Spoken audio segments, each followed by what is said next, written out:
Hello everyone, and the purpose of this presentation is to show you some hints and tips regarding the role manager and some general introductions on the file structure within Portara which you need to know.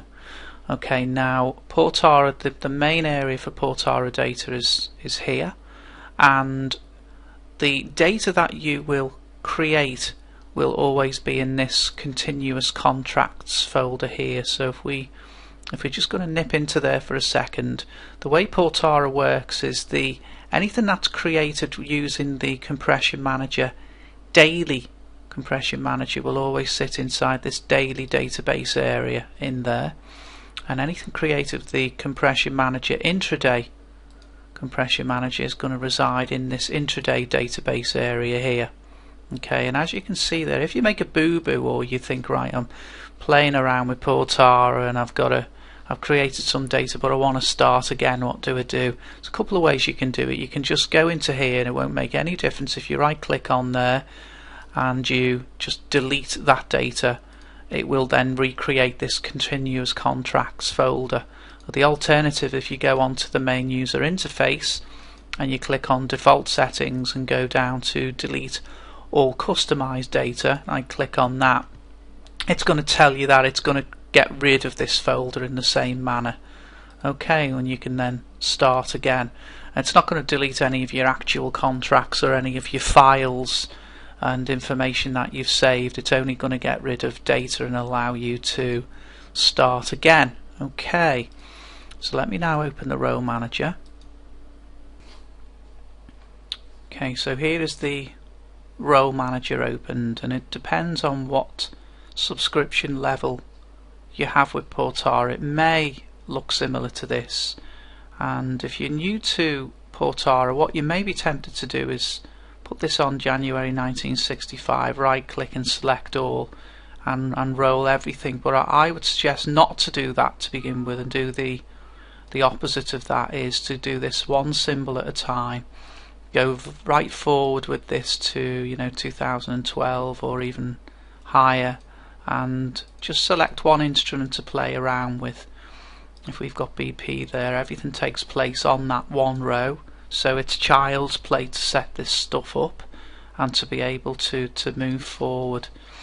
Now, just while we're talking about the hints and tips on this, you can actually save templates. So what a lot of clients do is they, once or twice a year maybe, they will want to go to 1965 and to say, well look, we want to update everything in our database and do some long testing back to the inception on all markets. So they might decide to do this and sort of right click and select all and set up the template according to their needs. Now what you can do here is right click and you can set that template. So you might want to call this everything, for instance, everything from 1965, let's say, and that template then is saved.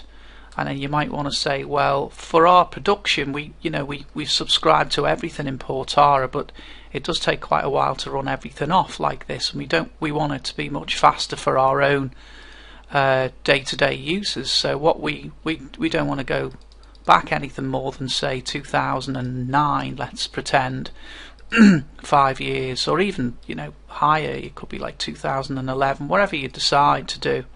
And you might say, well, in that case we're only trading the top 5 or 6 symbols, so we want to set that up as a template. And you might want to call this production 1, for instance, production 1, and we'll save that template. And then each time that you come in, then you can decide, and you can automate this feature, which isn't part of this hints and tips presentation, but you can automate this later on to run according to what template you've got set, and just see the help files for that.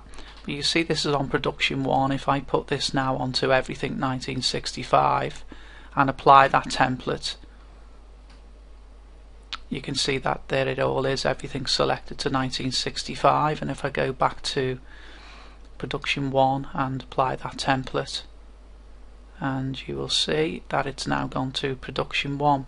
So that's the way you deal with templates within Portara, and generally how you should approach your trading anyway, is have a whole everything done once or twice a year, and then have a smaller template for your day-to-day needs. Okay. The way Portara is designed is to try and help you as much as possible. So if you do something which is invalid in the role manager, there's going to be a little error log that opens with some hints and tips available to you to try and help you out. So what we're going to do is, let's choose something to do that with. Let's choose the British pound, and let's set something absurd that doesn't work. There we go. That's perfect. Custom, and we've got no role series set. Now if we try to run that, and we go role contracts, hopefully what we're going to see is that it says it doesn't like that.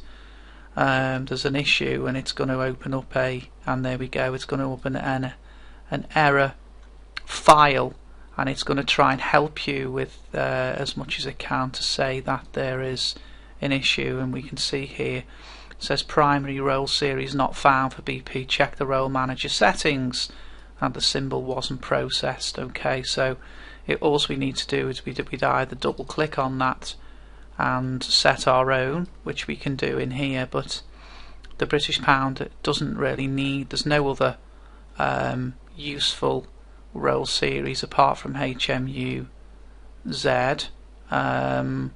which is contained in its legacy area anyway. So this idea of having custom delivery months for the British pound is perhaps not the most useful, but at least you get the idea. And we can reset that back to, we can leave it on custom, or we can just set it back to legacy. It's the same thing. And now if we roll the contracts, it knows that the whole model is now valid, and it will begin to roll those contracts in a normal way. Okay, and the final part of this presentation is to quickly look back at the continuous contracts folder and its structure. And the whole purpose of the role manager is to create two read-only folders. One is the daily read-only, and the other one is the intraday or the 1 minute read-only folder here. And it's exactly what it says. They are read-only for Portara internal purposes only. So the role manager creates files that sit in there, and then later on at the next stage you will use the compression managers, the daily and the intraday compression managers, to create data which is then in text form, which is meaningful to you. And the role managers create this read-only data, and the compression managers then read that data and create this data which is relevant to you. So in here you can see the 1 minute data and the 5 minute data that I've created, and you can go in there and just open that data according to your needs. Alright, so thank you very much. As one quick addendum for you, I wanted to just show you this. If you go into continuous contracts and into the intraday database, you'll now notice that there's a daily folder in there. And the reason there's a daily folder inside the intraday database area is because we've used the compression manager intraday to create our daily regular trading hours bars. So don't get confused over that. If you go into the daily database area, I've used the daily compression manager here, which has now created the standard, the daily data, which is now residing in here. Okay, so the daily compression manager creates the daily folder inside the daily database area, which is your standard daily data. And if you're creating regular trading hours data where you set up your own session times, that's always going to reside inside the intraday database area in its daily folder. Okay, so thank you.